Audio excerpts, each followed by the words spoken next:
Século III a.C. O mar Mediterrâneo é um lugar muito disputado e com grandes reinos e impérios lutando pelo seu controle. Tivemos até mesmo a influência persa e macedônia por lá. No entanto, nenhum povo conseguiu ter total controle daquele rico ponto estratégico. Isso logo mudaria. No norte da África, os engenhosos cartagineses confrontavam e superavam os outros povos que lutavam pelo domínio do Mediterrâneo, e parecia só questão de tempo para que eles fossem os senhores do mar Mediterrâneo. Mas, em meio a isso, os romanos surgiriam como uma grande ameaça para as ambições de Cartago, e por isso, a guerra se aproximava. O termo púnico deriva do latim punicus, ou poenicus, que significa fenício. Essa nomenclatura faz referência à ascendência fenícia dos cartagineses. A principal fonte sobre a Primeira Guerra Púnica é o historiador grego Políbio, que nasceu em 200 a.C., que foi enviado a Roma como refém em 167 a.C., posteriormente, escreveu as histórias, uma análise dos acontecimentos militares e políticos do período. Embora tenha produzido também um manual de táticas militares, essa obra se perdeu ao longo do tempo. Políbio é amplamente reconhecido por sua abordagem analítica e imparcial, baseando-se em múltiplas fontes gregas e latinas, muitas das quais não sobreviveram. Como historiador, buscava entrevistar testemunhas dos eventos que descrevia, o que confere maior credibilidade ao seu relato. No entanto, apenas o primeiro volume de sua obra cobre a Primeira Guerra Púnica. A confiabilidade de suas narrativas tem sido amplamente debatida, mas a historiografia moderna, em geral, considera seu trabalho como uma fonte essencial e de grande valor para a compreensão do conflito. Autores como Andrew Curry e Craig Bryan Champion destacam a precisão e a profundidade de sua análise. Devido à destruição dos registros cartagineses em 146 a.C., as fontes sobre o conflito são limitadas. Outras narrativas provêm de historiadores posteriores, como Lívio, que se baseou amplamente em Políbio, bem como Diodoro Sículo, Ápio e Dionísio Cássio. Entre os estudiosos modernos, Adrian Goldsworth sugere que o relato de Políbio é geralmente considerado mais confiável quando comparado a outras fontes fragmentárias. Além dos textos clássicos, achados arqueológicos, como inscrições e vestígios de embarcações, oferecem evidências adicionais sobre os eventos descritos. Desde 2010, pesquisas arqueológicas realizadas na costa oeste da Sicília revelaram artefatos significativos, incluindo 19 arietes de bronze pertencentes a embarcações de guerra, bem como capacetes e ânforas. Esses achados corroboram a localização da Batalha das Ilhas Égatas conforme descrito por Políbio. Contudo, um detalhe intrigante é que os arietes recuperados parecem pertencer a trirremes, enquanto Políbio afirmava que apenas quinquerremes foram utilizados na batalha. Mesmo assim, outros elementos da escavação confirmam a precisão de sua narrativa.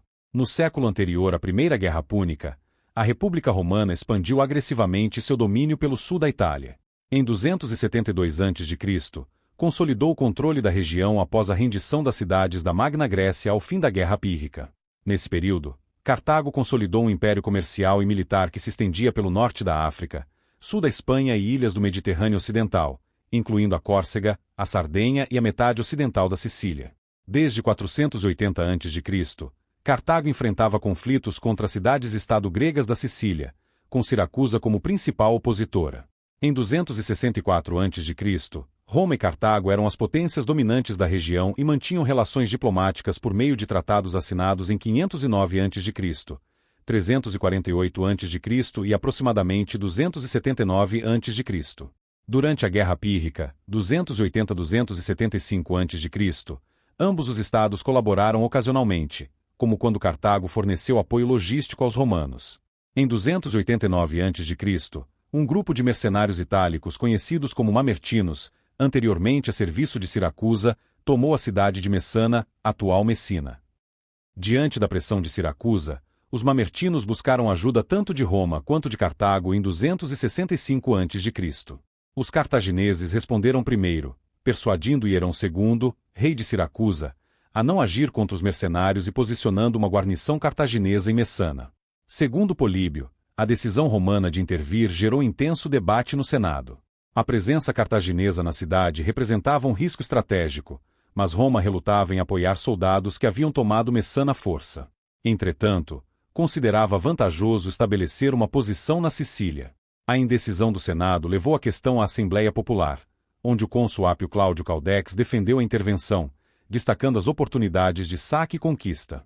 Em 264 a.C., A Assembleia decidiu enviar uma expedição sob o comando de Caldex para guarnecer Messana, iniciando confronto direto com Cartago e dando início à Primeira Guerra Púnica. A Primeira Guerra Púnica teve início com o desembarque das legiões romanas na Sicília em 264 a.C. Apesar da superioridade naval cartaginesa, os romanos conseguiram atravessar o Estreito de Messina sem grande resistência. Duas legiões comandadas por Apio Cláudio Caldex marcharam até Messana, onde os mamertinos, mercenários que controlavam a cidade, expulsaram a guarnição cartaginesa sob o comando de Hanão. Logo depois, os mamertinos enfrentaram um cerco conjunto de Cartago e Siracusa, mas, por razões incertas, os sitiantes abandonaram a campanha. Em resposta, os romanos avançaram para o sul e cercaram Siracusa, mas, sem recursos suficientes, foram forçados a se retirar. Cartago, baseada em sua longa experiência de conflitos na Sicília, acreditava que a guerra seguiria o padrão de confrontos prolongados e indecisos.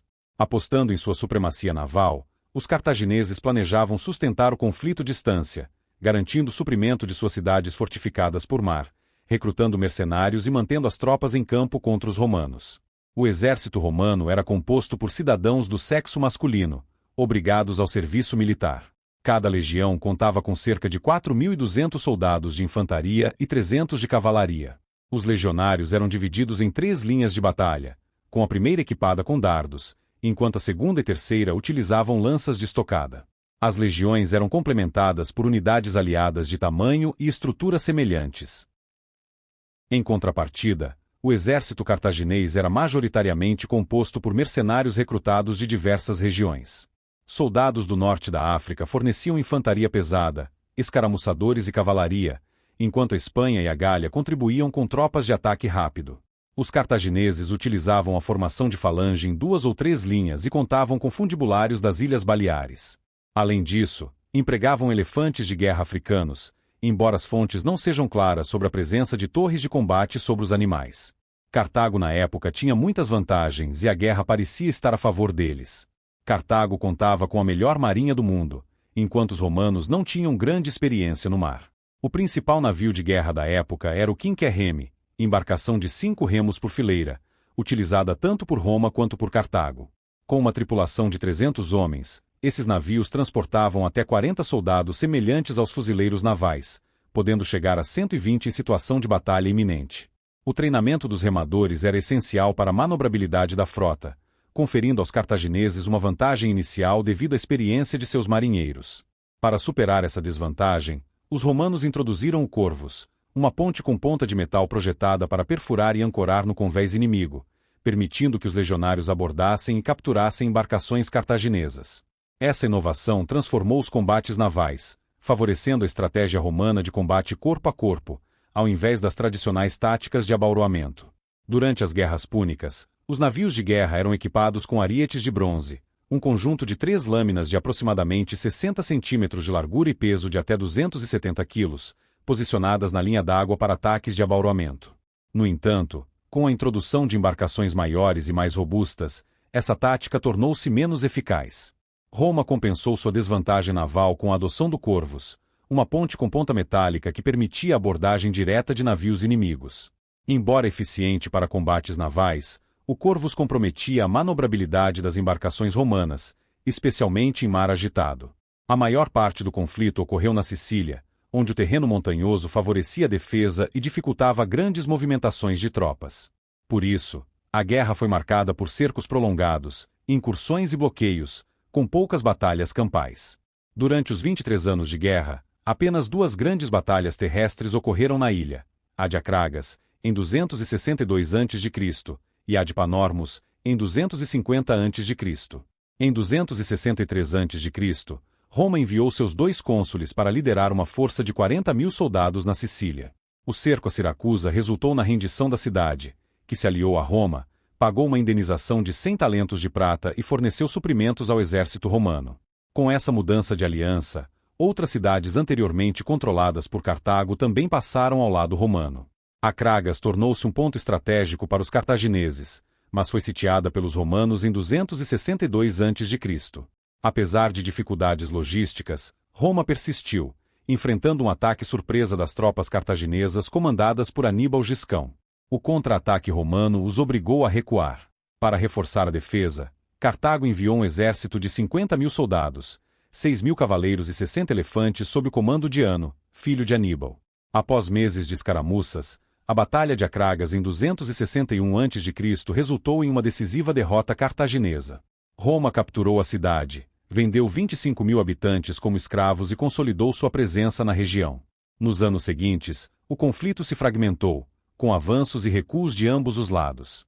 Os romanos tentaram tomar Mitistraton por 7 meses sem sucesso e, em 259 a.C., avançaram para Termai.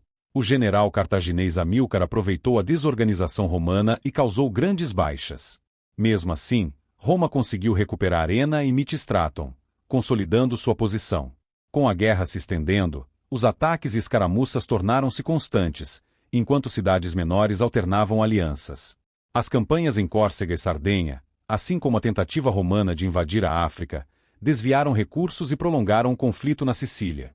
A luta pelo controle da região continuou, mantendo Roma e Cartago em um impasse estratégico. A guerra na Sicília alcançou um impasse, pois os cartagineses priorizaram a defesa de suas cidades e vilas fortificadas, localizadas principalmente na costa.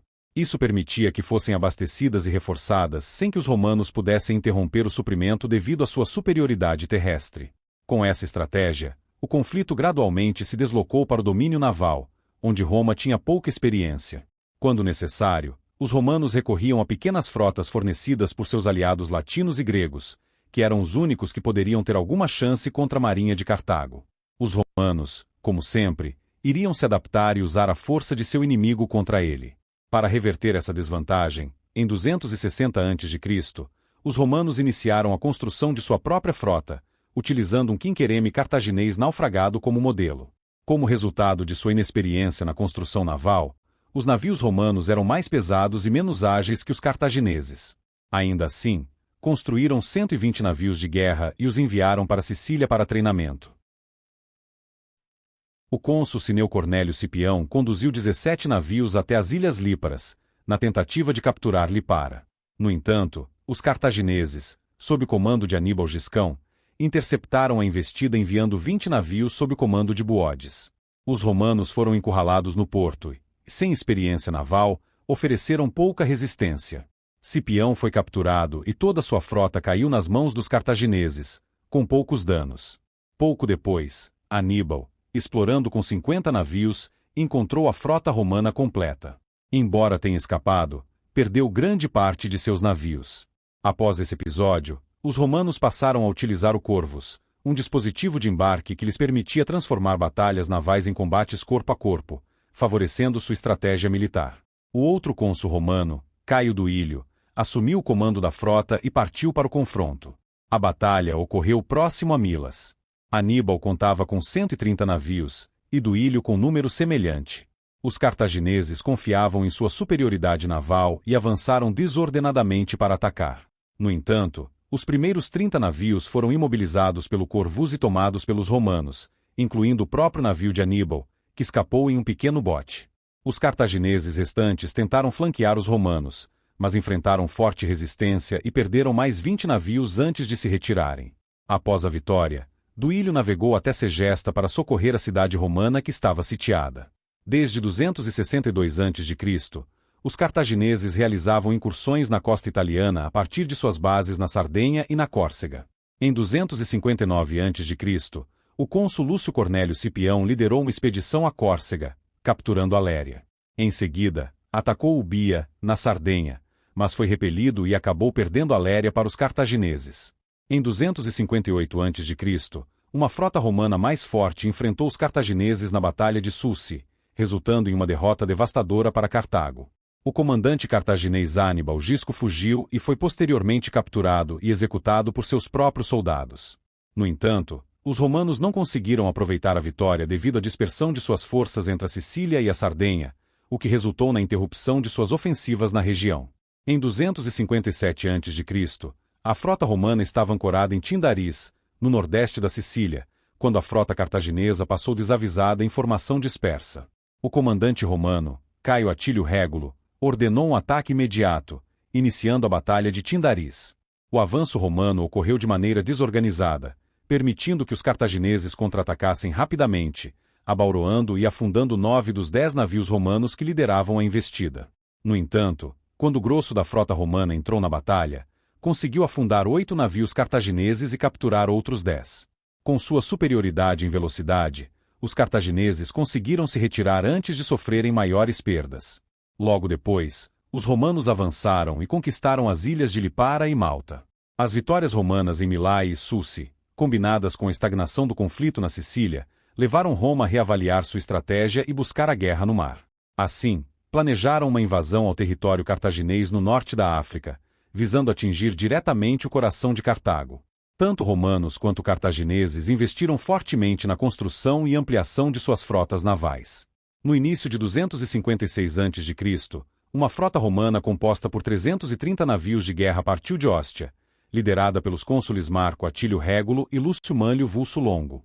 Aproximadamente 26.000 legionários foram mobilizados das forças romanas estacionadas na Sicília para essa campanha, com o objetivo de cruzar o Mediterrâneo e desembarcar no território que hoje corresponde à Tunísia. Cientes da ameaça, os cartagineses reuniram 350 navios sob o comando de Anão, o Grande e Amílcar, posicionando-se ao sul da Sicília para interceptar a frota inimiga. No que se tornaria uma das maiores batalhas navais da história, com cerca de 680 navios e quase 290.000 combatentes envolvidos, ocorreu a Batalha do Cabo Ecnomus. Os cartagineses tomaram a iniciativa, confiando em sua maior experiência em navegação e manobrabilidade. Entretanto, após um longo dia de combate caótico, foram derrotados, perdendo 30 navios afundados e 64 capturados, enquanto os romanos tiveram 24 embarcações destruídas. Com a vitória naval, os romanos desembarcaram na África, próximo a Aspis, atual Quelibia, na península do Cabo Bom, e iniciaram uma ofensiva devastadora contra as regiões próximas a Cartago. Após um breve cerco, capturaram Aspis. A maior parte da frota retornou à Sicília, deixando Régulo com 15.000 soldados de infantaria e 500 cavaleiros para continuar a campanha africana. Régulo então sitiou a cidade de Hades. Os cartagineses, para reforçar suas defesas, chamaram Amílcar de volta da Sicília com 5.000 soldados de infantaria e 500 de cavalaria. O comando das forças cartaginesas foi dividido entre Amílcar, Asdrúbal e Bostar. O exército cartaginês, composto por um grande contingente de cavalaria e elefantes, era de tamanho semelhante ao exército romano. Os cartagineses se posicionaram em um acampamento fortificado sobre uma colina próxima a Hades. Os romanos realizaram uma marcha noturna estratégica e lançaram um ataque surpresa ao amanhecer, cercando o acampamento inimigo de 2 lados. A batalha foi intensa e desordenada, mas os cartagineses não resistiram à ofensiva romana e acabaram dispersos. Suas perdas exatas são desconhecidas, embora grande parte da cavalaria e dos elefantes tenha conseguido escapar com poucas baixas. Os romanos avançaram e tomaram Tunis, localizada a apenas 16 quilômetros de Cartago. A partir de Tunis, as tropas romanas atacaram e devastaram a região ao redor de Cartago. Em desespero, os cartagineses solicitaram paz, mas Régulo ofereceu condições tão severas que os cartagineses optaram por continuar a lutar. A responsabilidade pelo treinamento de seu exército foi atribuída ao comandante mercenário espartano Xantipo. Em 255 a.C., Xantipo liderou um exército de 12.000 soldados de infantaria, 4.000 de cavalaria e 100 elefantes contra os romanos, derrotando-os na Batalha de Tunis. Aproximadamente 2.000 romanos recuaram para Aspis. 500, incluindo Régulo, foram capturados, o restante foi morto. Receoso da inveja dos generais cartagineses que ele havia superado, Xantipo aceitou seu pagamento e retornou à Grécia. Os romanos enviaram uma frota para resgatar seus sobreviventes, mas ela foi interceptada por uma frota cartaginesa ao largo do Cabo Bom, no nordeste da moderna Tunísia, e os cartagineses foram fortemente derrotados na Batalha do Cabo Ermaium, com a perda de 114 navios. No retorno à Itália, a frota romana foi devastada por uma tempestade, resultando no afundamento de 384 dos 464 navios e na perda de 100.000 homens, a maioria aliados latinos não romanos. A presença do Corvus pode ter tornado os navios romanos excepcionalmente difíceis de navegar. Não há registros de seu uso após esse desastre. Após perder a maior parte de sua frota na tempestade de 255 a.C., os romanos a reconstruíram rapidamente, adicionando 220 novos navios. Em 254 a.C., os cartagineses atacaram e capturaram Acragas. Mas, acreditando que não poderiam manter a cidade, eles a queimaram, destruíram suas muralhas e partiram. Enquanto isso, os romanos lançaram uma ofensiva na Sicília. Toda a frota romana, sob o comando de ambos os cônsules, atacou Panormus no início do ano. A cidade foi cercada e bloqueada, e armas de cerco foram instaladas, resultando em uma brecha nas muralhas que permitiu aos romanos capturar a cidade externa. A cidade interna se rendeu prontamente, e os 14.000 habitantes que puderam pagar se resgataram, enquanto os 13.000 restantes foram vendidos como escravos. Grande parte do interior ocidental da Sicília passou para o domínio romano, incluindo Ietas, Solous, Petra e Tindaris. Em 253 a.C., os romanos voltaram sua atenção para a África e realizaram vários ataques, perdendo outros 150 navios, de uma frota de 220, para uma tempestade ao retornar de um ataque à costa norte-africana a leste de Cartago. Eles reconstruíram novamente. No ano seguinte, os romanos concentraram seus esforços no noroeste da Sicília, enviando uma expedição naval em direção a Lilibaeum. No caminho, os romanos tomaram e queimaram as cidades cartaginesas de Selinous e Heracleia Minoa, mas não conseguiram tomar Lilibaeum. Em 252 a.C., os romanos capturaram Termai e Lipara, que haviam sido isoladas pela queda de Panormus. No final do verão de 251 a.C., o comandante cartaginês Asdrúbal, que já havia enfrentado Régulo na África, ao saber que um cônsul romano havia deixado a Sicília para o inverno com metade do exército, avançou sobre Panormus e devastou a região. O exército romano, que estava disperso para colher a colheita, retirou-se para Panormus. Asdrúbal avançou com a maior parte de suas forças, incluindo elefantes, em direção às muralhas da cidade. O comandante romano Lúcio Cecílio Metelo enviou escaramuçadores para atacar os cartagineses, abastecendo-os continuamente com dardos dos estoques dentro da cidade. O terreno, coberto com obras de terraplenagem construídas durante o cerco romano, dificultou o avanço dos elefantes. Atacados por projéteis incapazes de retaliar, os elefantes fugiram através da infantaria cartaginesa. Metelo moveu uma grande força para o flanco esquerdo dos cartagineses e atacou seus inimigos desordenados. Os cartagineses fugiram, e Metelo capturou 10 elefantes, mas não permitiu uma perseguição. Relatos contemporâneos não mencionam as perdas de ambos os lados, e historiadores modernos consideram improváveis as alegações posteriores de 20.000 a 30.000 baixas cartaginesas. Encorajados pela vitória em Panormus, os romanos avançaram contra a principal base cartaginesa na Sicília, Lilibaeum, em 249 a.C. Um grande exército, liderado pelos cônsules Públio Cláudio Pulcro e Lúcio Júnio Pulo, sitiou a cidade. Reconstruíram sua frota, e 200 navios bloquearam o porto. Logo no início do bloqueio, 50 navios cartagineses se reuniram nas Ilhas Aegates, a oeste da Sicília. Aproveitando um forte vento oeste, navegaram até Lilibaeum antes que os romanos pudessem reagir, descarregando reforços e suprimentos. Eles escaparam dos romanos durante a noite, evacuando a cavalaria cartaginesa. Os romanos selaram a abordagem terrestre de Lilibaeum com acampamentos e muros de terra e madeira. Tentaram repetidamente bloquear a entrada do porto com uma barreira de madeira, mas não tiveram sucesso devido às condições marítimas. A guarnição cartaginesa foi mantida abastecida por navios de bloqueio, quinqueremes leves e manobráveis com tripulações altamente treinadas. Pulcher decidiu atacar a frota cartaginesa no porto da cidade vizinha de Drepana, moderna Trapani. A frota romana navegou à noite para realizar um ataque surpresa, mas se dispersou no escuro. O comandante cartaginês Aderbal liderou sua frota para o mar antes de serem encurralados, e contra-atacou na Batalha de Drepana. Os romanos foram empurrados contra a costa e, após um dia de intensa luta, foram derrotados pelos navios cartagineses mais manobráveis e bem treinados. Esta foi a maior vitória naval de Cartago na guerra. Cartago retomou a ofensiva marítima, infligindo outra derrota pesada aos romanos na Batalha de Fintias, quase os expulsando do mar. Levaria 7 anos para Roma tentar novamente colocar uma frota substancial no mar, enquanto Cartago colocou a maioria de seus navios na reserva para economizar dinheiro e liberar mão de obra. Em 248 a.C., os cartagineses controlavam apenas 2 cidades na Sicília, Lilibaeum e Drepana, ambas bem fortificadas e situadas na costa oeste, onde podiam ser abastecidas e reforçadas sem que os romanos interferissem com seu exército superior. Quando Amílcar Barca assumiu o comando dos cartagineses na Sicília em 247 a.C., ele recebeu um pequeno exército, e a frota cartaginesa foi gradualmente retirada.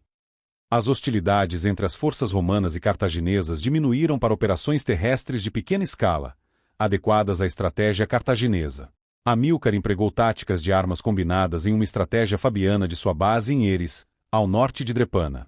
Esta guerra de guerrilha manteve as legiões romanas ocupadas e preservou a posição de Cartago na Sicília. Após mais de 20 anos de guerra, tanto Roma quanto Cartago estavam financeiramente e demograficamente exaustas. As dificuldades financeiras de Cartago são evidenciadas pelo pedido de um empréstimo de 2.000 talentos do Egito Ptolomaico, que foi recusado.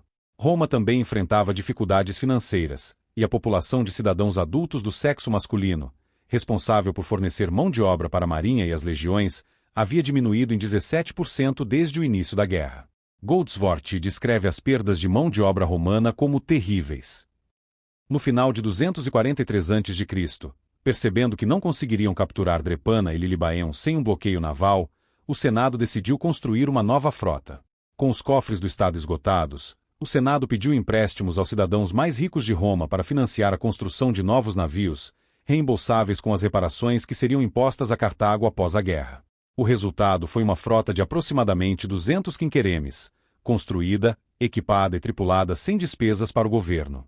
Os romanos basearam o design de seus novos navios em um modelo capturado com qualidades especialmente boas. Com a experiência adquirida na construção naval e o modelo comprovado, os romanos produziram quinqueremes de alta qualidade. É importante ressaltar que o Corvus foi abandonado, o que melhorou a velocidade e o manuseio dos navios, mas exigiu uma mudança de tática. Os romanos precisariam ser marinheiros superiores, em vez de apenas soldados superiores, para derrotar os cartagineses. Os cartagineses reuniram uma frota maior, planejando levar suprimentos para Sicília e transportar parte do exército cartaginês estacionado lá para usá-los como fuzileiros navais. Essa frota foi interceptada pela frota romana comandada por Caio Lutácio Catulo e Quinto Valério Falto, e na árdua batalha das Ilhas Égatas, os romanos, mais bem treinados, derrotaram a frota cartaginesa, mal treinada e com poucos homens. Após essa vitória decisiva, os romanos continuaram suas operações terrestres na Sicília contra Lilibaeum e Drepana. O Senado cartaginês, relutante em alocar os recursos necessários para construir e tripular outra frota, ordenou que Amílcar negociasse um tratado de paz com os romanos, tarefa que ele delegou ao seu subordinado Gisco. O Tratado de Lutácio foi assinado, encerrando a Primeira Guerra Púnica. Cartago evacuou a Sicília, entregou todos os prisioneiros capturados durante a guerra e pagou uma indenização de 3.200 talentos ao longo de 10 anos. A guerra, que durou 23 anos, uma das maiores da antiguidade e a maior guerra naval do mundo antigo. Após a guerra, Cartago tentou evitar pagar integralmente as tropas estrangeiras que lutaram por ela, resultando em uma rebelião que contou com o apoio de vários grupos locais descontentes. Essas revoltas foram reprimidas com grande dificuldade e considerável selvageria. Em 237 a.C., Cartago preparou uma expedição para recuperar a ilha da Sardenha, perdida para os rebeldes. Cinicamente, os romanos consideraram isso um ato de guerra e exigiram a cessão da Sardenha e da Córcega, além do pagamento de uma indenização adicional de 1.200 talentos. Enfraquecida por 30 anos de guerra, Cartago aceitou os termos para evitar um novo conflito com Roma. Essas ações de Roma alimentaram o ressentimento em Cartago, contribuindo para a eclosão da Segunda Guerra Púnica. O papel de liderança de Amílcar Barca na derrota das tropas estrangeiras amotinadas e dos rebeldes africanos aumentou muito o prestígio e o poder da família Bárcida. Em 237 a.C., Amílcar liderou muitos de seus veteranos em uma expedição para expandir as propriedades cartaginesas no sul da Ibéria, atual Espanha. Nos 20 anos seguintes, essa região tornou-se um feudo bárcida semi-autônomo e a fonte de grande parte da prata usada para pagar a grande indenização devida a Roma. Para Roma, o fim da Primeira Guerra Púnica marcou o início de sua expansão além da Península Itálica. A Sicília tornou-se a primeira província romana, governada por um antigo pretor, e tornou-se importante para Roma como fonte de grãos. Sardenha e Córcega também se tornaram uma província romana e uma fonte de grãos, sob um pretor. Siracusa recebeu independência nominal e status de aliada durante a vida de Hierão II. Tudo isso faria com que Aníbal tivesse um ódio tremendo de Roma, fazendo com que ele se preparasse durante anos para a guerra. A partir de então, Roma tornou-se a principal potência militar no Mediterrâneo Ocidental, e cada vez mais, na região do Mediterrâneo como um todo. Os romanos construíram mais de 1.000 galéis durante a guerra, e essa experiência de construir, tripular, treinar, fornecer e manter tal número de navios lançou as bases para o domínio marítimo de Roma por séculos.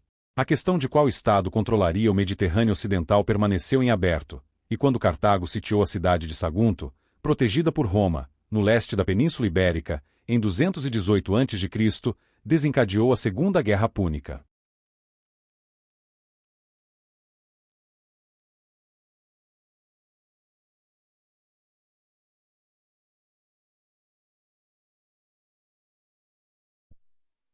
Após o fim da Primeira Guerra Púnica, quando outrora grandioso Império de Cartago se encontrava em crise e enfraquecido, os grandes homens de Cartago, com uma chama indomável de orgulho em seus corações, se levantaram como titãs dispostos a restaurar a glória e o prestígio de sua pátria imortal. Elevando-se como um farol no mar revolto da história, a principal fonte sobre a grandiosa Segunda Guerra Púnica é o venerado historiador grego Políbio, que viveu de 200 a 118 a.C. Enviado a Roma como refém em 167 a.C., Políbio transformou sua experiência em uma epopeia imortal com sua obra-prima As Histórias, escrita após 146 a.C. Seu relato, aclamado por sua imparcialidade e meticulosidade, equilibra majestuosamente as perspectivas cartaginesa e romana. Buscando documentar os detalhes da guerra, Políbio entrevistou os protagonistas dos eventos, garantindo uma precisão histórica inigualável. Embora algumas vozes sugiram uma parcialidade a favor dos parentes de Cipião Emiliano, seu patrono, a maioria dos estudiosos reconhece sua narrativa como um testamento fiel e confiável dos acontecimentos que moldaram o destino das civilizações. Entretanto, grande parte do relato de Políbio sobre a guerra se dissipou nos ventos do tempo após 216 a.C., deixando apenas fragmentos esparsos como ecos distantes de uma era grandiosa. Para preencher essas lacunas históricas, os estudiosos modernos se voltam para o relato do ilustre historiador romano Tito Livio, que, fundamentando-se na obra de Políbio, teceu sua própria narrativa com riqueza de detalhes, especialmente no que tange à intrincada política romana. Porém, a clareza de sua abordagem pró-romana lança sombras sobre seus relatos de batalhas, frequentemente questionados. O erudito Adrian Goldsworthy destaca as frequentes dúvidas sobre a confiabilidade de Livio, enquanto o historiador Philippe Sabin ressalta sua notória falta de conhecimento militar. Outras fontes antigas, como relíquias de uma era distante, também lançam luz sobre a grandiosa Segunda Guerra Púnica, ainda que frequentemente em fragmentos dispersos ou relatos resumidos. Historiadores gregos como Diodoro Sículo e Dionísio Cássio tentaram capturar a essência do período, mas suas narrativas são tidas como menos precisas que as de Livio. No entanto, as palavras de Políbio, o guardião da história da guerra, podem ser encontradas em meio aos escritos desses cronistas. Além disso, o moralista grego Plutarco, em sua magnífica obra Vidas Paralelas, compilou as biografias dos grandes comandantes romanos que viveram e lutaram durante essa era épica, preservando para sempre as suas façanhas imortais. Além dos registros escritos que ecoam ao longo dos séculos, outras fontes complementares, como moedas antigas, inscrições sagradas, achados arqueológicos e análises minuciosas de reconstruções históricas, emergem como guardiãs da verdade, ajudando a reconstituir os grandiosos eventos da Segunda Guerra Púnica. A sinfonia harmoniosa desses diferentes elementos proporciona aos historiadores uma visão amplificada e precisa desse conflito monumental da antiguidade. Durante o período republicano, cada cidadão romano do sexo masculino carregava em seus ombros a honra e o dever de servir no exército, atuando predominantemente como infantaria. A cavalaria, por sua vez, era a elite dos equites, cidadãos afortunados capazes de manter cavalos e equipamentos luxuosos. Tradicionalmente, em tempos de guerra, Roma erguia 4 imponentes legiões, cada uma composta por cerca de 4.200 destemidos soldados de infantaria e 300 cavaleiros valorosos, prontos para marchar rumo à glória e ao destino. Dentro das imponentes legiões romanas, cerca de 1.200 bravos soldados eram designados como escaramuçadores leves, os lendários velites. Esses guerreiros, muitas vezes jovens ou cidadãos de menor fortuna, que não podiam arcar com a armadura de um legionário regular, empunhavam dardos mortais para ataques à distância, além de portarem espadas curtas e escudos de aproximadamente 90 centímetros de diâmetro. O restante da infantaria era formado por soldados envergando armaduras, empunhando enormes escudos e espadas curtas, prontas para o combate corpo a corpo. A estrutura da legião, organizada em 3 poderosas fileiras, permitia que a primeira linha lançasse dardos devastadores como ataque inicial, enquanto a segunda e terceira fileiras empunhavam lanças de estocada, prontos para a batalha. Com uma formação relativamente aberta, as unidades desfrutavam de uma flexibilidade tática incomparável. Fiel à tradição, Roma elegia anualmente 2 cônsules que, em tempos de guerra, assumiam o comando militar. Cada exército romano era composto por 2 legiões romanas e outras 2 legiões de aliados latinos, que, geralmente, incluíam uma proporção maior de cavalaria, reforçando assim o poderio militar da cidade eterna. Por outro lado, os cidadãos de Cartago, convocados apenas em momentos de ameaça direta à cidade, tornavam-se defensores ferrenhos como infantaria pesada, envergando armaduras completas e lanças de estocada. Apesar de sua reputação questionável em termos de disciplina e treinamento, o verdadeiro poderio das forças cartaginesas residia nos bravos mercenários estrangeiros, principalmente os indomáveis guerreiros do norte da África, conhecidos como líbios. Entre seus rangidos, encontravam-se infantaria de linha armada com escudos imponentes, espadas curtas e lanças mortíferas, além de escaramuçadores leves ágeis, com dardos nas mãos. A cavalaria cartaginesa, composta por unidades de choque da cavalaria pesada e grupos de cavaleiros leves, especializados em ataques rápidos e evasivos, era engrandecida pelos númidas, mestres incomparáveis da montaria, que frequentemente desempenhavam papel crucial na guerra. Juntos, formavam a vanguarda do poder cartaginês, prontos para desafiar qualquer ameaça. A imponente infantaria pesada cartaginesa e a destemida milícia cidadã lutavam em formações compactas, semelhantes à lendária falange. Em batalhas épicas, soldados cartagineses usavam armaduras capturadas dos romanos, especialmente durante as campanhas audaciosas de Aníbal. Cartago contava com contingentes recrutados da Ibéria e da Gália, trazendo consigo tanto infantaria quanto cavalaria. Os ferozes guerreiros gauleses, conhecidos por sua ferocidade indomável, eram temidos, embora sua resistência prolongada em combate fosse limitada. Já a cavalaria gaulesa e parte da ibérica lutavam em formação fechada, com armaduras reluzentes, enquanto a maioria dos cavaleiros ibéricos servia como cavalaria leve. Cartago também fazia uso dos lendários fundeiros das Ilhas Baleares, famosos por sua precisão mortal, e dos majestosos elefantes de guerra nativos do norte da África. As operações militares da época frequentemente envolviam guarnições e bloqueios terrestres. Durante as campanhas, ataque surpresa, emboscadas e manobras estratégicas eram práticas comuns e decisivas. Conflitos formais geralmente começavam com os exércitos acampados a uma distância de 2 a 12 quilômetros um do outro, permanecendo assim por dias ou semanas antes do confronto. A formação para a batalha era um processo meticuloso e planejado, levando horas para ser concluído. A invencível infantaria era posicionada no centro da linha de batalha, com tropas leves à frente e a poderosa cavalaria protegendo os flancos. Muitas vezes, as batalhas eram decididas quando um dos exércitos era surpreendido pelos flancos ou retaguarda, resultando em um cerco parcial ou completo. Tanto Roma quanto Cartago erigiram frotas navais formidáveis durante o conflito, como colossos dos mares. No entanto, mesmo Cartago tendo a melhor marinha do Mediterrâneo, depois da Primeira Guerra Púnica, os romanos seriam soberanos no mar. A frota cartaginesa, adotando uma postura defensiva, dedicava-se à escolta de preciosos navios de suprimentos, enquanto a marinha romana, implacável em sua agressividade, reinava soberana e indomável no domínio naval ao longo da guerra. A expansão cartaginesa na Península Ibérica tornou-se uma prioridade inabalável, levando Amílcar a estabelecer um domínio quase autônomo no sul e leste da região. Esta presença cartaginesa estratégica proporcionou acesso a minas de prata reluzentes, recursos agrícolas abundantes, mão de obra robusta e infraestrutura militar, criando uma base impenetrável para futuros confrontos com Roma. Após a morte de Amílcar, seu genro, Asdrúbal, assumiu o comando em 229 a.C., sendo sucedido pelo inigualável Aníbal em 221 a.C. Em 226 a.C., um tratado entre Roma e Cartago fixou o rio Ebro como limite norte da influência cartaginesa. No entanto, Roma, em uma jogada astuta, firmou um pacto separado com Sagunto, cidade situada ao sul do Ebro. Em 219 a.C., Aníbal sitiou e conquistou Sagunto após 8 meses de cerco implacável, provocando furiosos protestos romanos.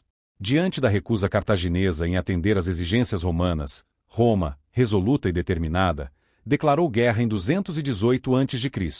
Desde o término da Primeira Guerra Púnica, a ambiciosa Roma se expandia ao norte da Itália, particularmente na Gália Cisalpina, enfrentando embates ferozes com as tribos gaulesas desde 232 a.C., e triunfando gloriosamente em 222 a.C.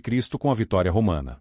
Em 218 a.C., novas colônias floresceram ao longo do rio Pó, inflamando o ressentimento das tribos locais contra a presença implacável de Roma. No mesmo ano, uma série de confrontos navais épicos ocorreu nas proximidades da Sicília. As forças romanas, com bravura inigualável, repeliram o ataque cartaginês e conquistaram a estratégica ilha de Malta. Enquanto isso, no norte da Itália, as tribos gaulesas, movidas por um ódio incansável, lançaram ataques fulminantes contra as colônias romanas, forçando os colonos a buscar refúgio em Mutina, atual Modena, onde foram sitiados. Um contingente romano foi enviado em seu socorro, mas acabou emboscado e cercado. Roma, já com um exército pronto para atuar na Península Ibérica, destacou uma legião romana e uma aliada para reforçar a defesa na Gália Cisalpina diante da urgência no norte, atrasando a expedição à Ibéria até setembro. Paralelamente, o cônsul Semprônio Longo, estacionado na Sicília, preparava-se para uma ofensiva ousada contra a África. Nesse meio tempo, o lendário Aníbal reuniu suas tropas em Nova Cartago, atual Cartagena, e iniciou uma marcha épica em direção ao norte, evitando territórios controlados por aliados romanos.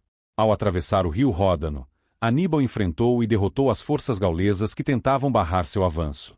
Enquanto isso, uma frota romana desembarcava em Massalia, atual Marsella, mas Aníbal, com sua astúcia inigualável, evitou o confronto direto e seguiu em direção à Itália, deixando um rastro de lendas em seu caminho.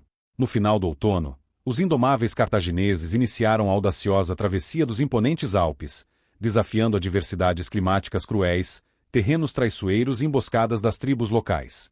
Ao alcançar a inóspita Gália Cisalpina, Aníbal comandava cerca de 20.000 soldados de infantaria, 6.000 de cavalaria e um punhado de elefantes, sobreviventes dos 37 que partiram da Península Ibérica.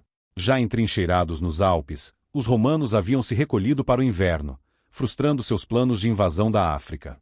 Surpreendendo os romanos, Aníbal fez a travessia lendária dos Alpes e chegou à Itália.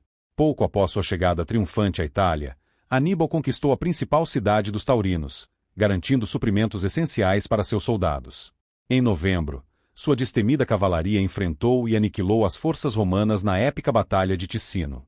O impacto da vitória cartaginesa ecoou pelas montanhas, levando diversas tribos gaulesas a se unirem à sua causa, ampliando seu exército para mais de 40.000 guerreiros.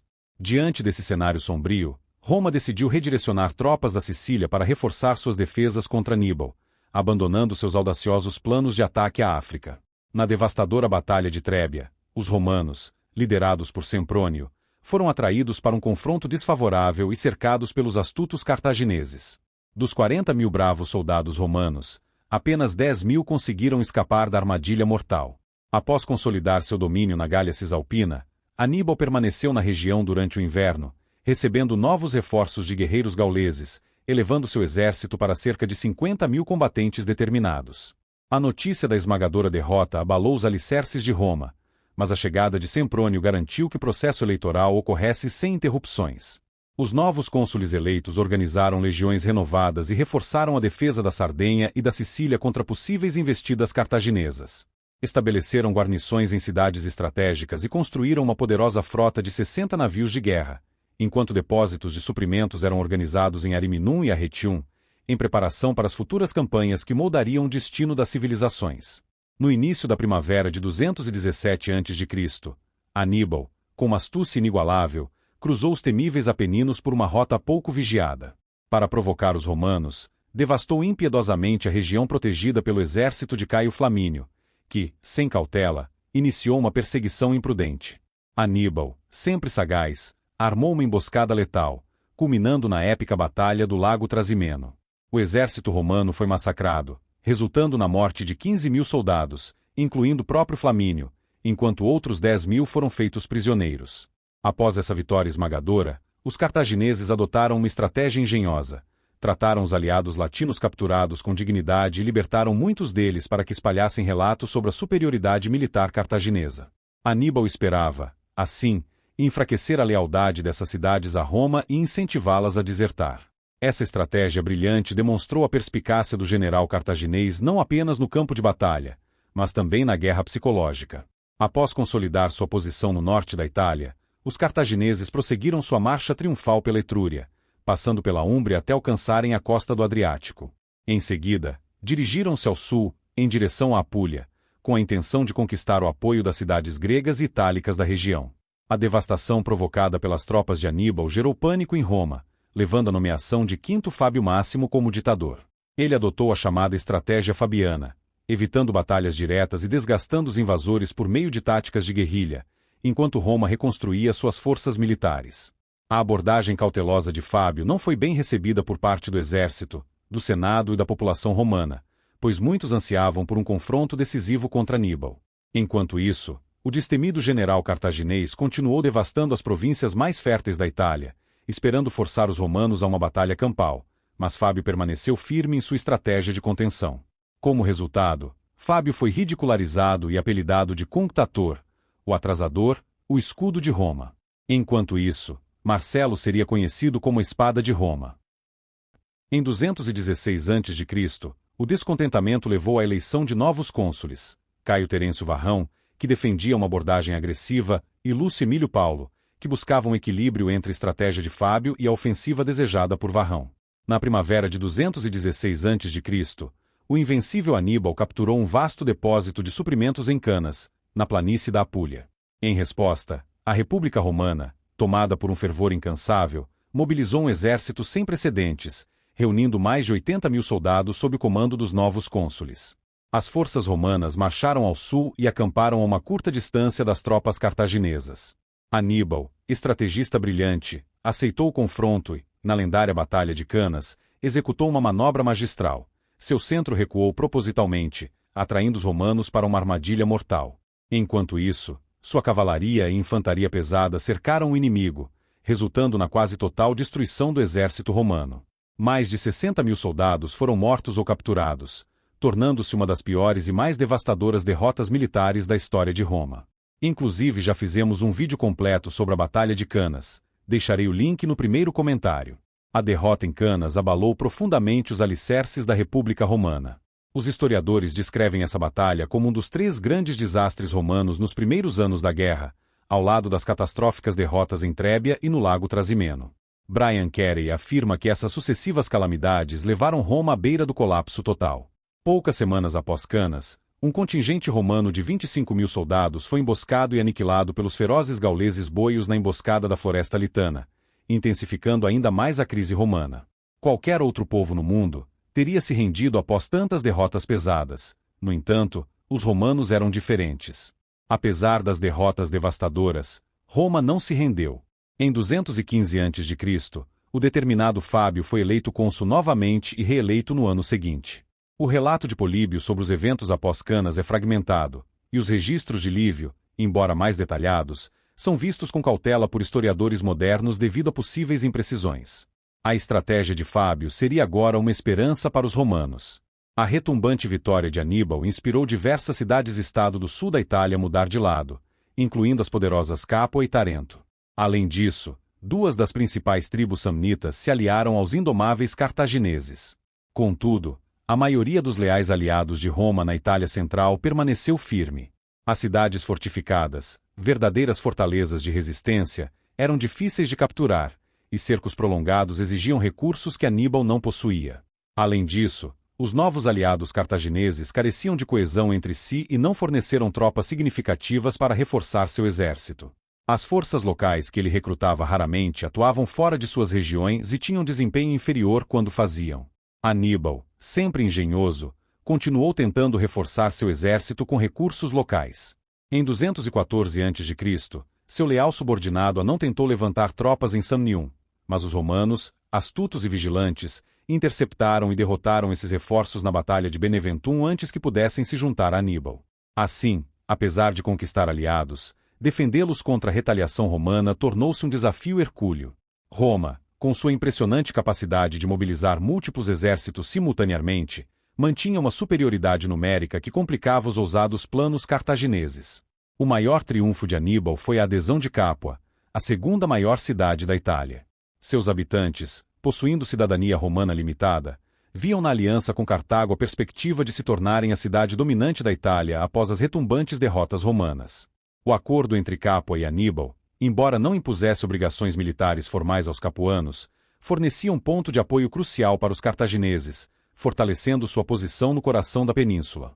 Aníbal, um dos maiores generais da história, teria o caminho livre para destruir a Itália. No entanto, uma grande reviravolta aconteceria. Com os cartagineses avançando e saqueando a Itália, os romanos precisariam de um milagre para conseguir reverter essa situação.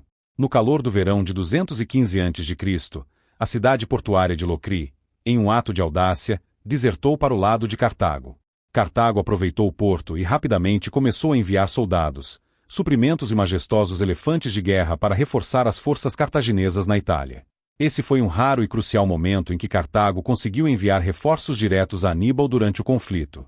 Uma segunda expedição, liderada por seu destemido irmão, Magão, deveria desembarcar na Itália no mesmo ano, mas foi desviada para a Península Ibérica após uma devastadora derrota cartaginesa. Roma, sempre resiliente, tomou medidas extremas para restaurar seu poderio militar. Novas legiões foram formadas recrutando escravos, criminosos e cidadãos fora dos requisitos tradicionais. Em 215 a.C., Roma já contava com 12 legiões em campo. Em 214 a.C., esse número aumentou para 18, e em 213 a.C., alcançou um impressionante total de 22.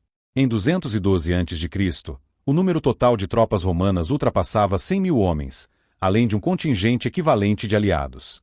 Esses exércitos foram distribuídos estrategicamente para limitar os movimentos de Aníbal, impedindo que ele concentrasse suas forças e dificultando sua capacidade de travar novas batalhas decisivas.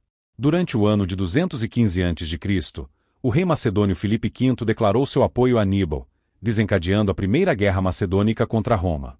Os romanos temiam que os macedônios cruzassem o Estreito de Otranto e desembarcassem na Itália, levando-os a fortalecer significativamente sua marinha na região e a estacionar uma legião em alerta.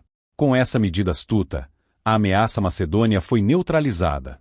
Em 211 a.C., Roma consolidou sua posição ao formar uma aliança com a Liga Etólia, uma coalizão de cidades-estado gregas que já estavam em conflito com a Macedônia.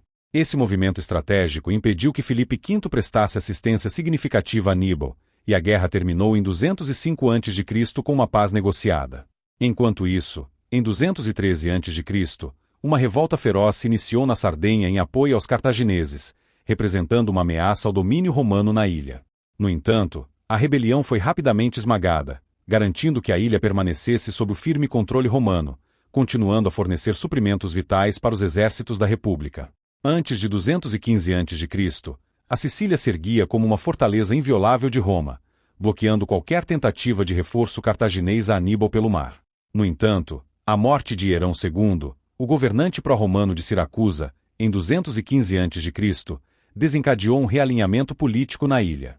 Seu sucessor, Hierônimo, insatisfeito com a posição de Siracusa sob domínio romano, forjou um pacto com Aníbal, colocando a cidade sob a esfera de influência cartaginesa e aspirando transformar toda a Sicília em uma possessão de Siracusa. Os romanos responderam com determinação, enviando um exército liderado pelo intrépido Cláudio Marcelo. No início de 213 a.C., Siracusa foi sitiada. Os relatos dos antigos historiadores, como Políbio e Lívio, destacam o uso engenhoso de máquinas de guerra projetadas por Arquimedes, que dificultaram o cerco romano. Ainda assim, a cidade foi invadida na primavera de 212 a.C., após um ataque noturno surpresa que permitiu aos romanos capturarem vários distritos. Enquanto isso, um exército cartaginês enviado para socorrer a cidade foi dizimado por uma epidemia devastadora. Após meses de luta árdua, Siracusa sucumbiu no outono de 212 a.C., e o brilhante Arquimedes encontrou seu fim durante a captura da cidade.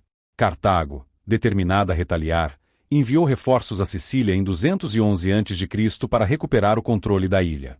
Nesse mesmo ano, Aníbal ordenou que um contingente de cavalaria númida, liderado pelo talentoso oficial Motones, fosse despachado para a ilha. As forças númidas infligiram pesadas perdas aos romanos por meio de táticas de guerrilha astutas. No entanto, os romanos, incansáveis, lançaram uma ofensiva decisiva contra a fortaleza cartaginesa de Agrigento em 210 a.C. Após um longo cerco, um comandante cartaginês desiludido entregou a cidade aos romanos. Com a queda de Agrigento, as cidades restantes sob controle cartaginês se renderam ou foram tomadas à força. Essa vitória garantiu que os preciosos suprimentos de grãos da Sicília voltassem a fluir para Roma e seus exércitos, consolidando ainda mais o domínio romano. Nos 11 anos que se seguiram à monumental Batalha de Canas, a guerra devastadora se alastrou pelo sul da Itália, com cidades alternando lealdades entre Cartago e Roma. Aníbal, o estrategista imbatível, continuou a vencer batalhas e a infligir pesadas derrotas aos romanos. No entanto, sempre que seu exército principal não estava presente, os romanos ameaçavam suas cidades aliadas, sitiando-as ou persuadindo facções locais a mudar de lado. Essa estratégia astuta, combinada com os constantes cercos e campanhas de retaliação, levou muitas cidades a retornarem à lealdade romana até 208 a.C.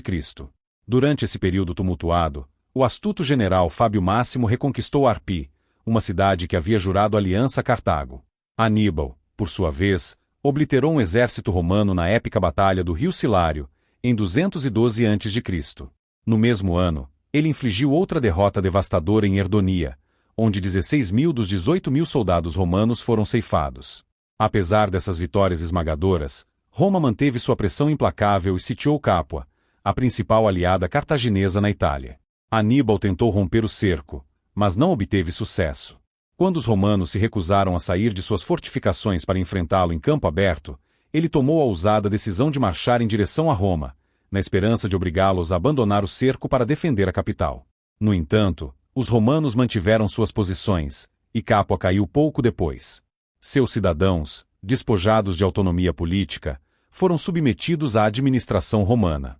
Em 210 a.C., os cartagineses, com astúcia, emboscaram um exército romano perto de Herdonia, derrotando completamente após seu comandante aceitar um combate desfavorável. No entanto, Roma manteve sua ofensiva implacável, resultando na captura de Tarento em 209 a.C., após um ato de traição dentro da cidade. Esse evento marcou uma das principais viradas da guerra na Itália.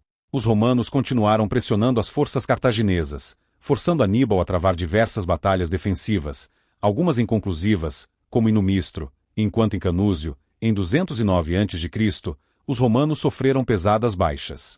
Apesar disso, a balança começava a pender a favor de Roma. Assim, ao longo dos anos, a engenhosa estratégia romana de exaustão e cerco começou a surtir efeito. A capacidade de Aníbal de sustentar sua campanha na Itália enfraqueceu à medida que Roma recuperava territórios e isolava as forças cartaginesas de qualquer reforço externo significativo. Na primavera de 207 a.C., Asdrúbal Barca, seguindo os passos de seu irmão Aníbal, liderou um exército destemido através dos implacáveis Alpes e invadiu a Gália Cisalpina com aproximadamente 35.000 soldados.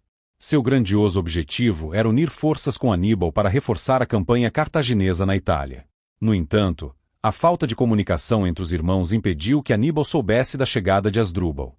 Os romanos, enfrentando Aníbal no sul da Itália, empregaram uma estratégia astuta para distraí-lo, fazendo acreditar que todo o exército romano permanecia em posição, enquanto uma grande parte marchava para o norte sob o comando do cônsul Cláudio Nero.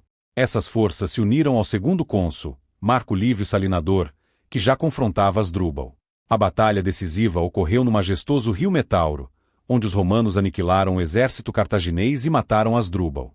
Essa vitória consolidou o domínio romano na Itália e marcou o declínio da estratégia fabiana, forçando Aníbal a abandonar suas cidades aliadas e recuar para a região de Brúcio.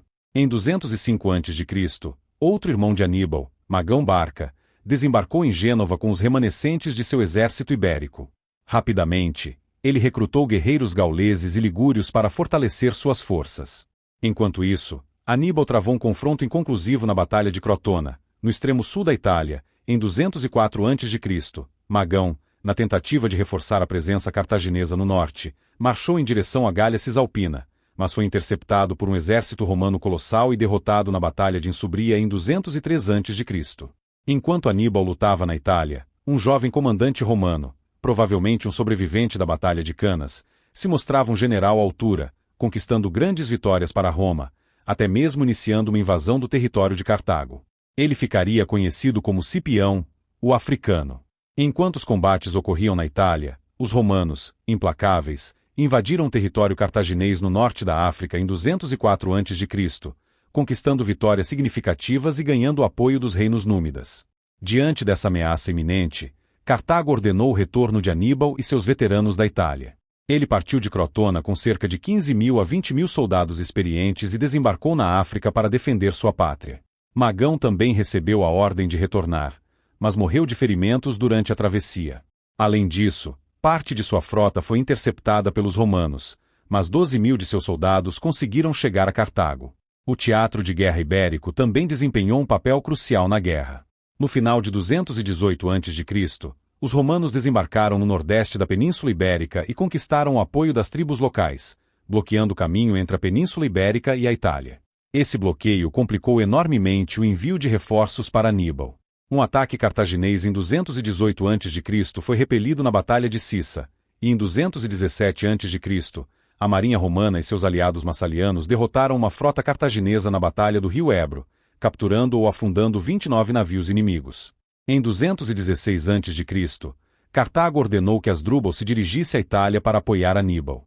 No entanto, ele hesitou, temendo que o controle cartaginês sobre as tribos ibéricas fosse instável demais para permitir tal movimentação estratégica. Somente em 215 a.C., após consolidar suas forças, Asdrúbal sitiou a cidade pró-romana de Dertosa, onde enfrentou os romanos em batalha.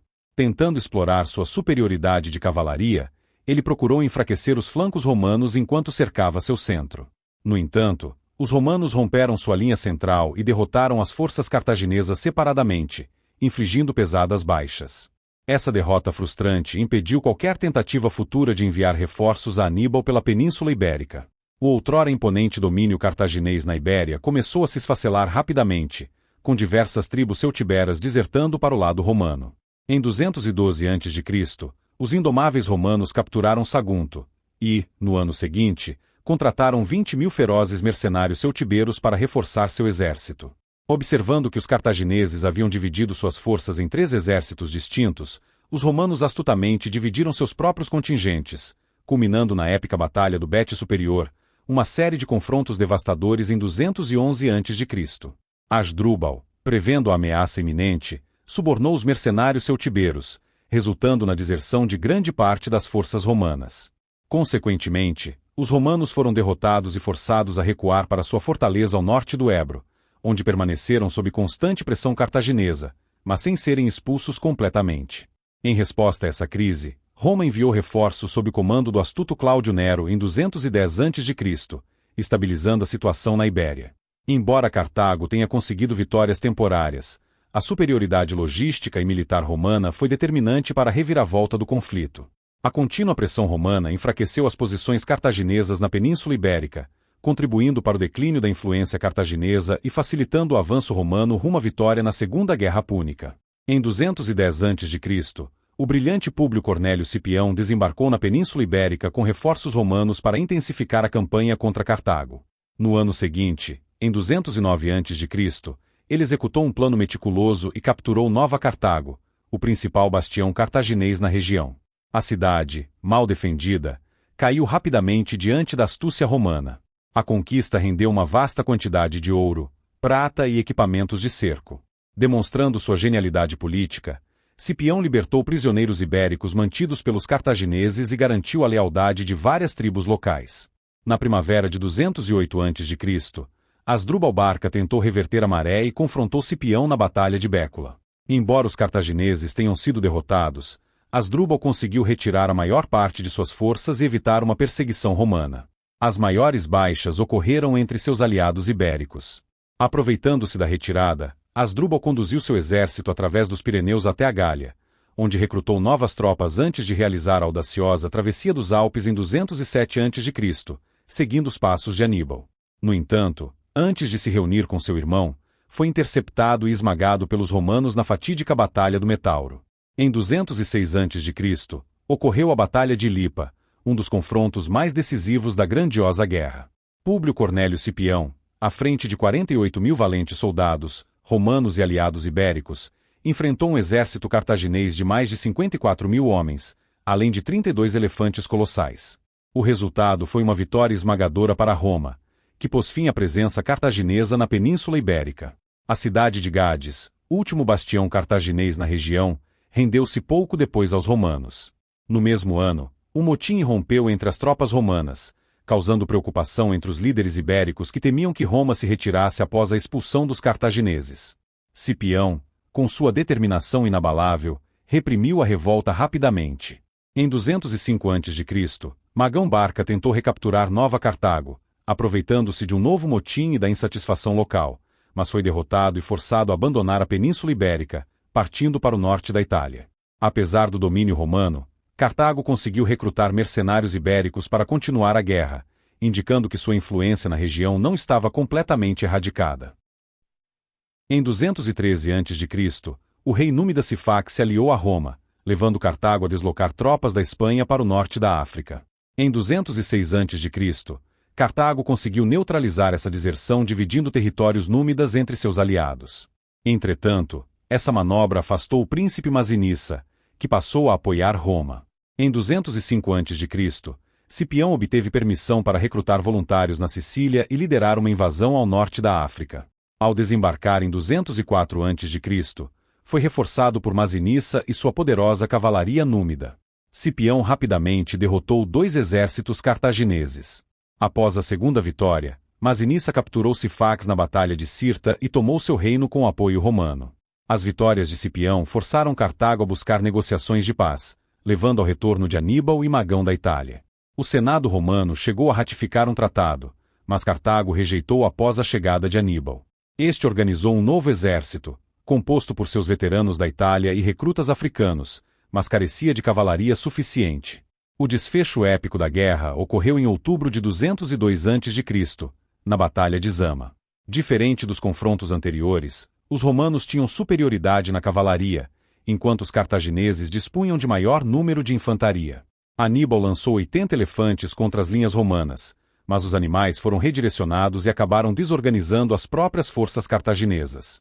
A cavalaria romana e númida expulsou a cavalaria cartaginesa, deixando a infantaria de Aníbal vulnerável. O combate seguiu equilibrado até que a cavalaria romana retornou e atacou os cartagineses pela retaguarda, causando o colapso da formação inimiga. Aníbal conseguiu escapar, mas a derrota selou o destino de Cartago. O tratado de paz imposto por Roma foi severo. Cartago perdeu todos os seus territórios ultramarinos, incluindo partes do norte da África, e foi forçada a pagar uma pesada indenização de 10.000 talentos de prata ao longo de 50 anos. Além disso, foi proibida de possuir elefantes de guerra e sua marinha foi reduzida a apenas 10 navios. Qualquer ação militar cartaginesa fora da África passou a necessitar de aprovação romana. Apesar da oposição interna, Aníbal persuadiu os líderes cartagineses a aceitar os termos, formalizando o tratado em 201 a.C. e estabelecendo a subordinação política de Cartago a Roma. Cipião retornou a Roma como um herói, recebendo o título honorífico de Africanus. Cipião foi, e ainda é considerado por muitos como sendo o maior general e herói de Roma. Os dois maiores nomes desta guerra, Aníbal Barca e Cipião Africano, se viriam traídos por suas pátrias, e com a ajuda do destino, se encontrariam novamente em uma guerra, só que dessa vez na Ásia, e não seriam os comandantes máximos que foram. Após a Segunda Guerra, Cartago se tornou praticamente um vassalo romano, e, com o tempo, o medo de que os cartagineses se tornassem novamente uma ameaça, tomou conta de Roma, e, por isso, uma nova guerra se iniciaria. Roma e Cartago desfrutavam de uma relação de amizade, porém, quando seus interesses se chocaram, uma rivalidade inevitável surgiu, resultando na terrível Primeira Guerra Púnica, que durou de 264 a.C. a 241 a.C.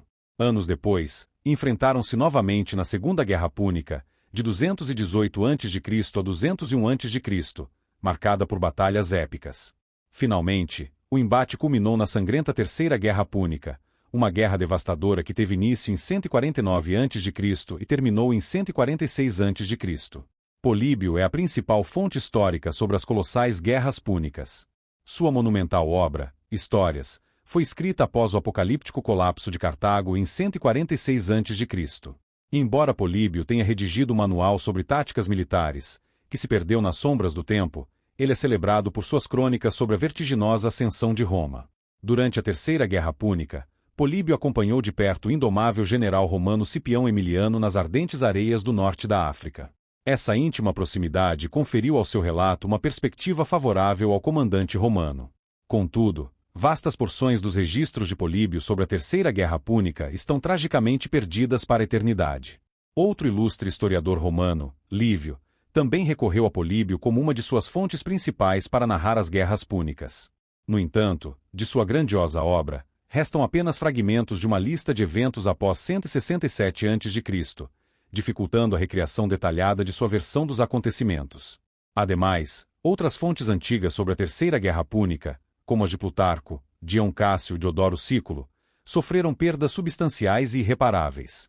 Em contrapartida, o relato do célebre historiador grego Ápio de Alexandria, que viveu no século II d.C., oferece uma narração mais contínua dessa épica guerra. Segundo o renomado historiador Bernard Minel, a obra de Apio é a única que oferece uma narrativa completa do conflito, embora se apoie amplamente em Políbio, apresentando algumas falhas na análise. Essas lacunas nas fontes históricas fazem da Terceira Guerra Púnica o conflito mais envolto em sombras e enigmas, sobre o qual temos menos informações precisas e confiáveis. No século II a.C., Roma se erguia majestosamente como a potência suprema na vastidão do Mediterrâneo, enquanto Cartago brilhava como uma próspera e orgulhosa cidade-estado no que hoje é o nordeste da Tunísia. Os romanos referiam-se aos cartagineses como púnicos ou poenicos, um termo que evocava a ancestral origem fenícia de Cartago, e do qual deriva o termo púnico. As duas potências chocaram-se em duas titânicas guerras, a Primeira Guerra Púnica e a Segunda Guerra Púnica. Ambas culminaram em gloriosas vitórias romanas, sendo a segunda particularmente decisiva, quando o formidável general romano Cipião Africano aniquilou Aníbal, o lendário comandante cartaginês, na épica Batalha de Zama, a cerca de 160 quilômetros de Cartago. Após essa retumbante vitória, Cipião impôs um tratado de paz que despojou Cartago de suas colônias e territórios africanos, além de exigir o pagamento de uma colossal indenização de 10.000 talentos de prata, a ser paga ao longo de 50 anos. Cartago também foi proibida de travar guerras fora da África, podendo fazê-lo apenas com a permissão expressa de Roma. Embora muitos cartagineses se opusessem ao tratado, Aníbal foi um dos defensores de sua aceitação, que ocorreu na primavera de 201 a.C. Com o tratado, Cartago se tornou politicamente subjugada a Roma, e, ao fim da guerra, Masinissa, o astuto aliado de Roma, emergiu como líder incontestável dos Númidas, povo que dominava vastas extensões do que hoje conhecemos como Argélia e Tunísia. Durante os 50 anos que se seguiram, Masinissa aproveitou a impotência de Cartago em defender seus interesses, enquanto Roma, que deveria intervir, frequentemente favorecia Masinissa, deixando Cartago à mercê do destino. As investidas de Masinissa se tornaram mais frequentes e provocantes, e, em 151 a.C., Cartago, exasperada, reuniu um grande exército sob o comando do valente general Asdrúbal para resistir. No entanto, a campanha terminou em tragédia na Batalha de Oroscopa, onde o exército cartaginês foi esmagado, e muitos cartagineses pereceram brutalmente nas mãos dos Númidas. Asdrúbal conseguiu retornar a Cartago, mas, em um gesto desesperado para apaziguar Roma, foi sentenciado à morte. Mesmo após o pagamento da indenização em 151 a.C. e a recuperação econômica, Cartago não representava mais uma ameaça militar para Roma. Entretanto, dentro do poderoso Senado romano, uma facção liderada por Catão, o Velho, ansiava pela destruição total de Cartago, constantemente martelando em seus discursos o lema Cartago delenda est, Cartago deve ser destruída. Por outro lado, a facção liderada por Cipião Nasica defendia que Cartago, apesar de sua recuperação econômica, ainda era um aliado útil, pois um inimigo forte mantinha a coesão interna de Roma e evitava divisão social. Durante uma missão diplomática a Cartago em 153 a.C., Catão ficou impressionado com o florescimento econômico da cidade, o que incendiou ainda mais sua oposição. Aproveitando-se de movimentos militares cartagineses, Roma começou a se preparar para uma vingativa expedição punitiva. Pesquisadores modernos sugerem várias razões para a animosidade romana, incluindo o temor da competição comercial cartaginesa, o desejo de evitar uma guerra iminente com a morte de Masinissa, a utilização de Cartago como um bicho-papão político para unir a população romana, e até mesmo uma ambição desenfreada por glória e pilhagem. Embora essas razões sejam debatidas, nenhuma teoria alcançou consenso entre os estudiosos. Em 149 a.C., a cidade de Útica, um importante porto nas proximidades de Cartago, se rendeu a Roma, facilitando um futuro ataque à cidade. Após essa rendição, o Senado romano declarou guerra a Cartago. Em 149 a.C., dois cônsules romanos, Mânio Manílio e Lúcio Márcio Censorino, lideraram uma imponente expedição militar. Os cartagineses tentaram negociar, mas os romanos, impiedosos, exigiram a entrega de todo o armamento. Relutantes, os cartagineses entregaram vastas quantidades de equipamentos militares, incluindo 200.000 armaduras e 2.000 catapultas. Todos os seus navios de guerra foram destruídos. Mas os cônsules, não satisfeitos, exigiram que os cartagineses abandonassem sua majestosa cidade e se relocassem a 16 quilômetros do mar, o que significaria a destruição total de Cartago. Diante dessa exigência avassaladora, os cartagineses abandonaram as negociações e se prepararam para lutar até o último suspiro. A cidade de Cartago era imensa para a época, com estimativas modernas variando sua população entre 90.000 e 800.000 habitantes, fazendo dela uma das maiores metrópoles da região do Mediterrâneo. Cartago também era uma fortaleza incomparável, com muros que se estendiam por mais de 35 quilômetros de circunferência. A principal linha de defesa terrestre da cidade consistia em 3 camadas de proteção, sendo a mais robusta um muro de tijolos com 9 metros de largura e entre 15 e 20 metros de altura, flanqueado por uma vala de 20 metros de largura. No interior desse muro, havia um quartel capaz de acomodar mais de 24 mil soldados. Embora a cidade tivesse fontes limitadas de água subterrânea, contava com um elaborado sistema para capturar e canalizar a água da chuva, além de várias cisternas para armazená-la. Quando a guerra se aproximava, os cartagineses mobilizaram uma força considerável para defender a cidade, composta por cidadãos e escravos dispostos a lutar até o último suspiro. Além disso, formaram um exército de campo de pelo menos 20 mil homens, comandado por Asdrúbal, que havia sido libertado de sua prisão. Este exército estava baseado em Néferes, localizada a 25 quilômetros ao sul de Cartago. O exército romano, ao desembarcar na África, de acordo com Apiano, era composto por cerca de 84 mil soldados, embora estudos modernos estimem o número entre 40 mil e 50 mil, dos quais 4 mil eram cavaleiros. Os romanos avançaram em direção a Cartago, tentando escalar as imponentes muralhas da cidade, mas sem sucesso. Em seguida, estabeleceram um cerco, dividindo-se em 2 acampamentos sob o comando de diferentes legados. O acampamento de Censorino tinha missão principal de proteger os navios romanos encalhados, enquanto o acampamento de Manílio abrigava as legiões romanas. Asdrúbal, astuto comandante cartaginês, moveu seu exército para atacar as linhas de suprimento romanas e os grupos de forrageamento, interrompendo as operações inimigas. Os romanos tentaram novamente atacar a cidade, mas foram repelidos. Durante esses combates, Cipião Emiliano, neto adotivo de Cipião Africano, que servia como tribuno, desempenhou um papel crucial. Ele soube conter seus homens, e com uma ação eficaz, conseguiu evitar grandes perdas e derrotar os cartagineses que os perseguiam. O acampamento estabelecido por Censorino estava mal posicionado, e, no início do verão, tornou-se insustentável devido à peste, obrigando sua mudança para um local mais saudável. Contudo, esse novo local não era tão defensável, o que permitiu aos cartagineses infligirem perdas à frota romana com o uso de navios incendiários. Em resposta, os romanos reforçaram suas defesas com novas fortificações. No entanto, os cartagineses continuaram a atacar os acampamentos repetidamente.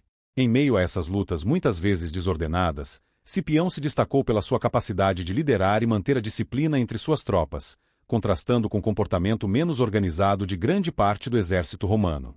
Em uma tentativa de enfraquecer os cartagineses, Manílio decidiu atacar o acampamento principal inimigo perto de Néferes, mesmo com a posição fortificada dos cartagineses. Sob seu comando, os romanos realizaram um ataque imediato, contrariando o conselho de Cipião. Embora o ataque tenha começado bem, os romanos avançaram para uma posição vulnerável, e quando tentaram se retirar, foram contra-atacados pelos cartagineses, sofrendo pesadas baixas. Cipião, com 300 cavaleiros sob seu comando, executou uma série de ataques limitados e bem organizados, forçando os cartagineses a interromperem a perseguição e permitindo que a maior parte da infantaria romana se retirasse. Naquela noite, Cipião voltou com sua cavalaria para resgatar um grupo de romanos cercados. A coluna romana recuou para seu acampamento perto de Cartago, onde um comitê do Senado romano chegou para avaliar o progresso das operações. O relatório subsequente destacou o desempenho proeminente de Cipião. Aproveitando a oportunidade, Cipião entrou em contato com vários líderes da cavalaria númida que estavam sob controle cartaginês e se uniu a uma segunda expedição mais bem planejada, liderada por Manílio, contra Asdrúbal em Néferes. Embora o ataque tenha sido cuidadosamente planejado, os romanos não conseguiram fazer avanços significativos. No entanto, um dos númidas que Cipião havia contatado desertou para o lado romano, trazendo consigo 2.200 homens. Com o exército romano sem provisões, Manílio se retirou, mas Cipião, com a ajuda dos novos aliados, conduziu uma expedição bem-sucedida de coleta de alimentos, garantindo a sobrevivência e o sustento de seu exército. Em 148 a.C., os romanos elegeram 2 novos cônsules, mas apenas um deles, Lúcio Calpurnio Piso Cesônio, foi enviado à África. Lúcio Hostílio Mancino ficou responsável pela marinha sob seu comando. Piso recuou o cerco próximo a Cartago para adotar uma abordagem de bloqueio mais amplo, com o objetivo de limpar as cidades que ainda prestavam apoio a Cartago. No entanto, suas tentativas falharam. Neápolis se rendeu, mas foi saqueada, Enquanto Aspis resistiu aos ataques tanto do exército quanto da marinha romana, Hipona foi sitiada sem sucesso.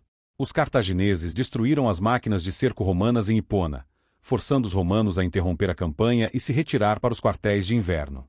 Durante esse período, Asdrúbal, que já comandava o exército cartaginês, derrubou a liderança civil da cidade e assumiu o comando militar. Cartago também fez uma aliança com Andrisco, um pretendente ao trono macedônico, que invadiu a Macedônia romana, derrotou um exército romano e se proclamou rei Filipe VI, dando início à Quarta Guerra da Macedônia. Enquanto isso, Cipião, com 36 ou 37 anos, planejava concorrer ao cargo de edil nas eleições de 147 a.C., uma progressão natural em sua carreira. No entanto, devido ao seu vínculo com seu avô adotivo, Cipião Africano, e aos sucessos anteriores, houve uma pressão popular para que ele assumisse o comando da guerra africana. O Senado, diante da forte demanda, decidiu ignorar a exigência de idade mínima para os cargos, e Cipião foi eleito cônsul e designado para o comando exclusivo na África, algo incomum, pois normalmente as funções eram divididas entre os 2 cônsules por sorteio. Ele recebeu o direito de recrutar tropas suficientes para completar as forças romanas na África, além de ter permissão para alistar voluntários. Cipião transferiu o acampamento romano para mais perto de Cartago, sendo monitorado de perto por um destacamento cartaginês de 8.000 homens. Em um discurso, exigiu disciplina rígida de suas tropas e dispensou soldados considerados indisciplinados ou desmotivados. Ele então liderou um ataque noturno bem-sucedido, invadindo a cidade com 4.000 homens. Apesar da resistência feroz dos defensores cartagineses, que rapidamente entraram em pânico na escuridão, os romanos conseguiram tomar a cidade. Porém, Cipião percebeu que sua posição seria insustentável se os cartagineses se reorganizassem ao amanhecer, e por isso, retirou suas forças. Asdrúbal, furioso com a queda das defesas cartaginesas, mandou torturar prisioneiros romanos até a morte nas muralhas, com o objetivo de reforçar a determinação de resistência entre os cidadãos de Cartago. Sua ação foi condenada por alguns membros do conselho da cidade, mas Asdrúbal mandou executar esses homens, e assumiu total controle sobre a cidade. Cipião iniciou um cerco, cortando implacavelmente o acesso terrestre à majestosa cidade de Cartago. Contudo, uma interdição marítima completa era muito difícil. Frustrado com o incessante fluxo de suprimentos para Cartago, Cipião concebeu um grande mole para bloquear o acesso ao porto através de corredores de bloqueio. Em uma resposta audaciosa, os cartagineses construíram um novo canal para conectar seu porto ao mar, montando uma nova frota. Quando o canal foi concluído, os cartagineses zarparam, surpreendendo os romanos com sua audácia. Na titânica batalha do porto de Cartago, os cartagineses conseguiram resistir, mas, ao se retirarem, muitos de seus navios ficaram presos contra as muralhas marítimas da cidade, sendo capturados ou afundados. Os romanos então atacaram ferozmente as defesas cartaginesas ao redor do porto, e após meses de combates intensos, conseguiram erguer uma estrutura de tijolos tão alta quanto as muralhas da cidade, permitindo que até 4.000 romanos atacassem as defesas cartaginesas a curta distância. Com essa estrutura monumental concluída, Cipião destacou uma grande força para esmagar o exército cartaginês em Néferes. Os cartagineses, sob o comando do grego Diógenes, haviam fortificado seu acampamento de inverno. No final de 147 a.C., Cipião lançou um ataque simultâneo a partir de várias direções, conseguindo invadir o acampamento. Os cartagineses em fuga foram implacavelmente perseguidos pelos aliados númidas dos romanos, e poucos conseguiram escapar. Néferes foi sitiada e se rendeu após 3 semanas de resistência heróica, enfraquecendo ainda mais a determinação nas posições fortificadas dentro de Cartago. Em 146 a.C., a posição de Cipião como comandante romano na África foi estendida por mais um ano. Na primavera, ele lançou um ataque colossal a partir da área do porto, rompendo as muralhas da cidade. Durante 6 dias de carnificina, os romanos abriram caminho sistematicamente pela parte residencial de Cartago, matando todos os que encontravam e incendiando os edifícios em uma onda de destruição implacável. No último dia, Cipião concordou em aceitar prisioneiros, exceto 900 desertores romanos que estavam a serviço de Cartago. Eles se refugiaram no templo de Exum, onde, quando todas as esperanças se foram, incendiaram o templo ao redor de si mesmos. Nesse momento dramático, Asdrúbal se rendeu a Cipião, prometendo sua vida e liberdade. A esposa de Asdrúbal, ao observar a cena devastadora, amaldiçoou seu marido e entrou no templo com seus filhos, onde todos pereceram nas chamas. Cerca de 50.000 prisioneiros cartagineses foram vendidos como escravos. A famosa história de que os romanos semearam a cidade com sal é provavelmente uma invenção do século XIX. Muitos itens religiosos e estátuas de culto saqueados por Cartago das cidades sicilianas foram devolvidos com grande cerimônia. Após a destruição total de Cartago, Roma se empenhou em garantir que a cidade permanecesse em ruínas perpétuas. O Senado designou uma comissão de 10 homens, e Cipião recebeu ordens para continuar a demolição da cidade. Uma maldição foi colocada sobre qualquer tentativa futura de reconstruir o local, que foi confiscado como terra pública.